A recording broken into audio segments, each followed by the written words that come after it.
creators of visual programming tools for software development, is pleased to provide major funding for the Computer Chronicles, the story of this continuing evolution.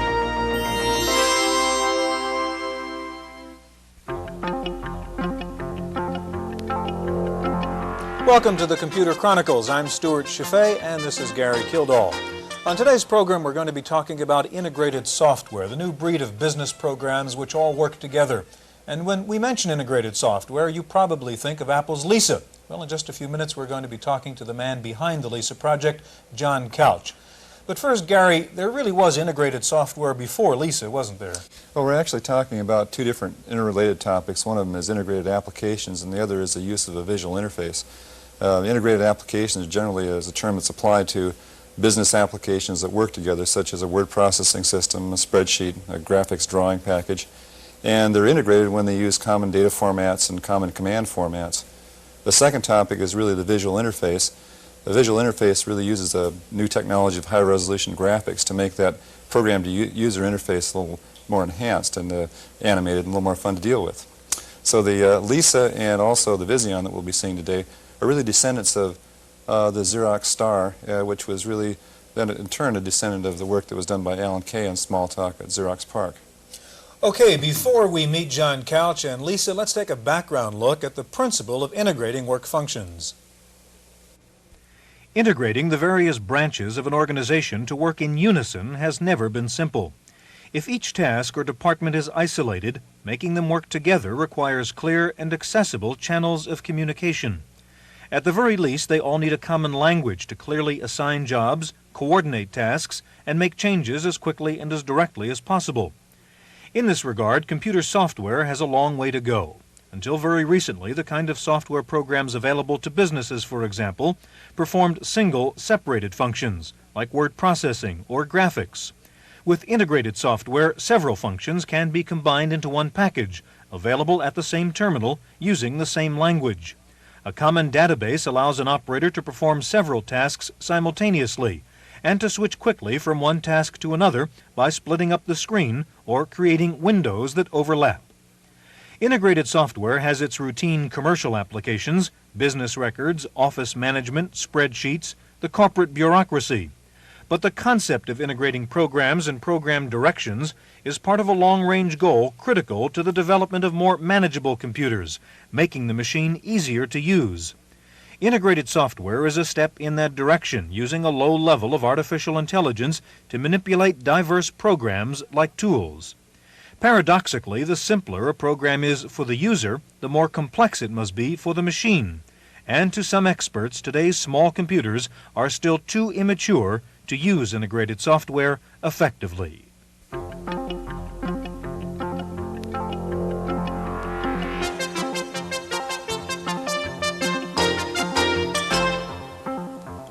Joining us now is John Couch, the creator of Lisa, formerly with Apple and now off doing quite a few things on his own. Welcome to Computer Chronicles, John. Gary?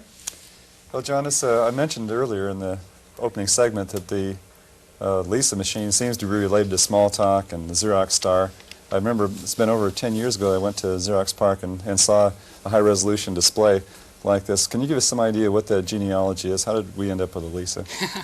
Well, it really goes back to 1978 when I joined Apple Computer and went to work with Steve Jobs in a group called New Products. Our job was very simply to define the new products or the personal computer of the 1980s. And we attempted at that particular time to address some of the concerns that we had in terms of the growth of the personal computer industry via the Apple II. One of them certainly was that we felt the machines were too difficult to use. It required a person to learn a new language, a command language, in order to use the machine, and there was very little integration amongst the applications. It was very difficult to take data from one application into another application, and those systems that were integrated what I call at the file level, where you could write information to a file and read that file into another application, but then again you were forced to go through the command interpreter, through the command language to learn how to use that system. We saw the Xerox work, a lot of us during grad school, like yourself, and came to the conclusion that we could build a personal computer, taking advantage of the new technology in terms of the bitmap display, replaced the command interpreter entirely with a graphics language. In other words, emulating the way people work in an office rather than asking them to change the way they do things, and use that same user interface to provide the integration in terms of moving data from one application to another.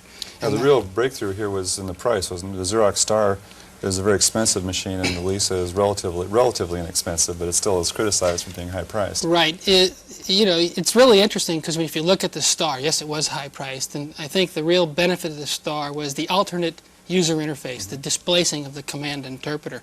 There was really very little integration as we define integration in terms of moving data from one application to another on the original Star. There was no spreadsheet. There was fundamentally integration between graphics and text, and that's where the integration stopped. Our goal was to build a software architecture such that, and what I mean by architecture is it's like a home. It's what the house looks like to the outside person. Is it a French country or is it an English tutor? And how it's built in terms of the data structure. Our goal was to define a software architecture that would define the path for data movement and at the same time using a graphics user interface such that integration was a very cornerstone of that architecture. In other words, you could take data not only from word processing, business graphics, but from spreadsheets as well as accounting packages and any other piece of software that were to be written on the Lisa system. We would be able to cut and paste that data. John, what kind of user did you have in mind when you designed something like Lisa? To tell you the truth, we had ourselves in mind. One of the things about Apple Computer is there's this desire to build products that we ourselves wanted. And, originally Steve Jobs and Steve Wozniak wanted a personal computer. They couldn't afford to go out and buy one, so they built one themselves, a la the Apple II.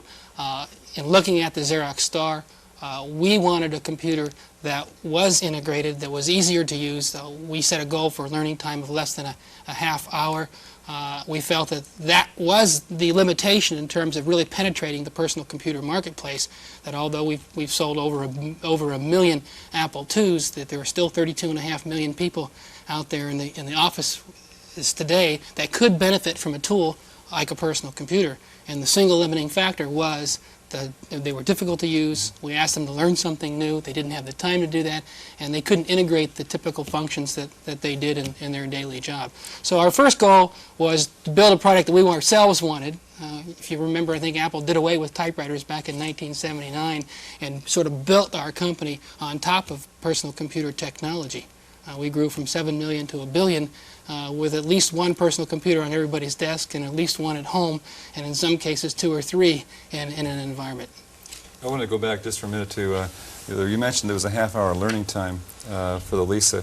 It's also been criticized that half-hour learning time is done through all the graphics that is kind of cutesy-oriented, the lid that opens up in the trash can, things like that, and that this tends to get tiresome. Is that tiresome and actually get in the way when someone learns the Lisa well? Is that criticism really true, or? I don't see that, and I haven't seen that.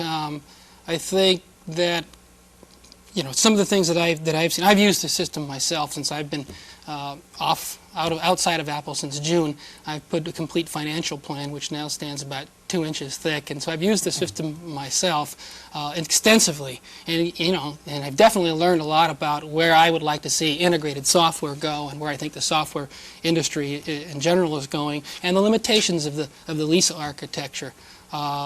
But I don't see that at all. I think that the garbage can was just something that we chose as an alternative to saying delete your files. You simply pick up a document and throw it into the garbage can.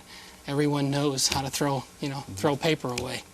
Does integration of software, as you put it together in Lisa, depend on any technological breakthrough? Did you have to solve any particular problem to get to this level of integration? I think so. I think if you look at software, at least my view of software had been, in particular like programming languages, you tended to deal with arithmetic operators, add, subtract, multiply, and divide. And the data types tended to be very fixed, integer numbers or real numbers, and therefore you did add, subtract on 2 integer numbers. There's a very well-defined calculus for the result of adding 2 integer numbers together or multiplying 2 integer numbers. When we took a look at the data structures for the Lisa system, they weren't simply just numeric numbers or floating point numbers. They tended to be textual strings, say the things you deal with word processing, data structures that represented high-resolution graphics, data structures that potentially could represent voice. So they were very unique data structures. And the operations on those data structures, which would be tree structures or linked lists, something of this nature, were not just add, subtract, and multiply. They were very complex mapping function in order to map a data structure that represents, say, a pie chart into a word processor that didn't understand pie charts at all. And John, we only have a couple of minutes, unfortunately, to demonstrate this, so I kind of want to rush you along into it. Maybe you can show us with the Lisa here an example of how you'd move from one software program to another. What I have on the screen is a number of windows, and I think that's certainly one of becoming the buzzwords of 1983, integration and Windows. But we have the mouse, and we have the what we call pull-down menus, and these are the traditional menus, except we don't take the real estate on the screen. And then we have a number of windows, in this particular case, applications, and you can have as many on the screen as you'd like. We basically point to something, select it. You can tell the selected object because it's blackened here, and if I wanted to move to some other place on the screen, it would simply be a matter of pointing to that, pushing the button, and control is now transferred from that particular application to this application, so I can go back. And I can move these windows around on the screen like I can move any of the objects on the screen. I can size them to be any particular size or shape. I can scroll with them in them and do whatever. This particular application that I happen to bring with me, I own a computer store called Computer Kingdom. It happens to be the sales for 1982, and I can enlarge this a little bit, and you can see that I have sales, the month, the hardware sales, software sales, and some training sales. And the object was simply to point to the data. Our goal was to point to things, and so I simply point to the data, like for the sales from January through December for both hardware and software. I go up to the verbs. We consider this to be the noun and the pull-down menus to be verbs, and I will make a copy of that particular data. And now I can move the window aside and look for some graph paper, simply point to the graph paper, selecting the mouse button, and now the application that does graphing will be loaded into the system, and I can simply say, well, I would like that data to be plotted X and Y, so I just simply move down and I simply say paste, and the data is then pasted there. And as you can see, that the data the number of digits was actually longer than fit in that particular area, so I simply move the column along the side, move the column heading to the right, like you would do. There's a little graph appear there. And then there's a graph, and if I want to see the graph, I can see the graph. And if I'm not interested in my data, I can move it. I can move that over, and as you see a pie chart. I have to interrupt. I know you said it took you 3 years to figure this out, and I gave you 3 minutes to explain it. It's okay. However, coming up in just a minute, we're going to take a look at Vision, another version of integrated software, and that'll be next.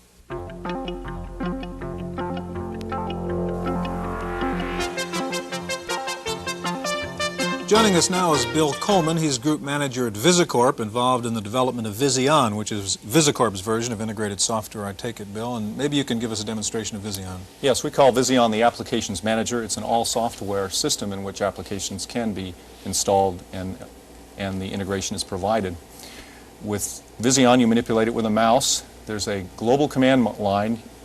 Commands are always available to actually maneuver and utilize the windows, all communications between the windows. I'll give you a demonstration of manipulating the window. You make a selection just by selecting with the mouse. Prompted to select the window you want to open. These happen to be closed windows I've previously opened for this demonstration. I'll open the services window. You notice while something is going on, you'll get an hourglass. Now we've opened a window. This window happens to be all the services available to the user in Vision. I'll manipulate this window just to show you how they can be manipulated. This is open. We can utilize the full screen. There's a lot of times when you're entering text or using your spreadsheet, you're going to want to use the full screen. You can frame it to any size or location just by selecting it, determining the location and size you want it to be. It'll be recomputed and put into a window of that size. All windows have basically three usable components. There's the contents area in which the application actually operates. There's the menu area in which the menu operates as you point to something that's selectable in the inverse. And there's something called an option sheet, which you can configure this option, or in this case the services window, Vision itself, to operate the way you'd like to. You may have heard the beeping that's been going on. I'll scroll this up. There's an option down here I can change so I don't have to listen to the beep in my office. Now it'll just flash. If I do something right once, if I do something wrong 3 times. When I'm done with that, I can quit it. Another capability of Vision, as in a lot of integrated applications, is help's always available. Just select help, point at something you want help on, say I don't know what the start command is. It'll open up another window in the center of the screen, unfortunately, over this one, which will describe specifics about that. You can find out more or less information going through. We'll get rid of that window. And I'll open up a graphics window, which has a graphics program running, and I'll open up a spreadsheet window. These are 2 applications I've previously installed in the system. I've opened the window. They have applications running.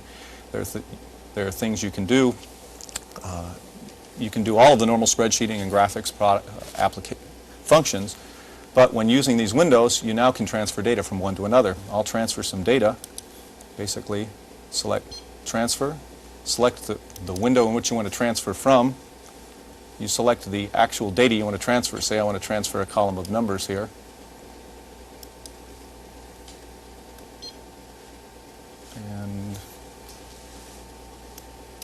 And that's the data I'll transfer. It'll highlight now. And I'll transfer it to this application. Okay, Now, Bill, I have to interrupt because we want to get to talking a little bit about this. Okay. We're talking about integrated software, and maybe, John, you can talk about this. Lotus 123 is a program we hear a lot about now as an example of that. How would Lotus be different from, for example, the Lisa you showed us or Vision? Okay, I think it's very simple. Lotus is one application. And basically what they've done is they've implemented spreadsheeting, graphics, and some database intrinsics within one application. It's bounded by that particular application, and its data structures therefore know about the 3 different types of data. There is no integration beyond that, say, to an accounting package or any other piece of software anyone may write. I think with Lisa, and if I'm right, with Vision, these are systems themselves. They are architectures themselves, and they provide a interface to other applications so that you can install additional applications into the environment and therefore cut and paste information from them to other ones. This brings up a good question, Don. Do you consider Vision and Lisa, are they both really closed systems in the sense that that you provide the applications, or do you define how those interfaces are actually set up so that a company X can come in there and write an application that runs, say, under Lisa and uses all those facilities you've already defined? Yeah, or the same thing for Vision? well, they're both open systems. We are both in the marketplace providing a toolkit that allows applications developers to write their applications. And as John mentioned, both of these systems provide a lot more than just the services underneath. They provide the tools and the structures such that a developer can utilize the facilities of the system so that the interface and the usage of the mouse and the usage of menus and all of the facilities are provided and that they're consistent. A user won't have to relearn from one application to another. That's also true for Lisa. Yes, I think when Lisa was introduced, it was introduced with 7 applications, a terminal application as well in terms of taking data off a central database and then moving it into the word processor. And there is a toolkit, and that the toolkit is available, and it allows a user to, say, write an accounting package or a legal package, and rather than having to attempt to embed word processing into a legal package, they can use the word processing or one or a number of word processing packages that have been written for Lisa and get the integration through the architecture rather than, trying to build it into an application. The question is how big can an application get before it runs into the boundary conditions of the hardware? An alternate scheme, I guess, is one that Desk, or the Quarterdeck people, have come up with called Desk, D-E-S-Q. And their idea is basically to put a layer of software over the top of existing applications, such as the word processors that already exist. Do you think that this is sort of a patchwork approach right now, or is it going to go away, or is that an approach that's really going to be successful in the long term? You want to answer that one? Well, I think it has its place. It's not a level of integration. What it does is it provides a way that you can view portals to current existing applications. Therefore, there's little or no integration for the user's point of view in the way they would use the programs. And there's very, very little capability to transfer data. Both Vision and Lisa have a lot of knowledge of the data structure, so they can transfer a lot more than just the little data you see on the screen. Yeah, what they do basically, though, in Desk, though, is they do transfer through cut and paste by just by creating command lines, File, basically. right. Basically, it's an integration at the file level, and they put a command interpreter over there that sort of hides that a little bit from the user. So it's sort of a compromise. We only have a couple of minutes left, and I know we want to get into a little bit about what's happening next, John. Where do you see integration of software going? Okay, I think, you know, based on the experience that I had with Lisa and being involved in the software business for 15 years, that there's there's an area that I call programming by example, and that is, rather than transferring the data through a conduit, through a pipe like we do in Lisa and some of the other systems, the systems reside on a database management system so that the data is always present. This allows you to do two things. One, it allows us to go towards what I would refer to as intelligent applications. Applications that know who the executive staff is or who the Western regional salespeople are because they reside on the database itself rather than having to transfer that information. And secondly, the area of programming by example, where once you have defined a path, for instance, if say I call the Dow Jones database and I cut the information from Dow Jones into a spreadsheet and then I put it into a report. Once you've defined that path, you can then can that path so that it is now an application. You created that application by programming by example. John, Bill, Gary, we're all out of time, I'm afraid. Thank you very much for joining us this week, and we look forward to seeing you again next time on another edition of the Computer Chronicles.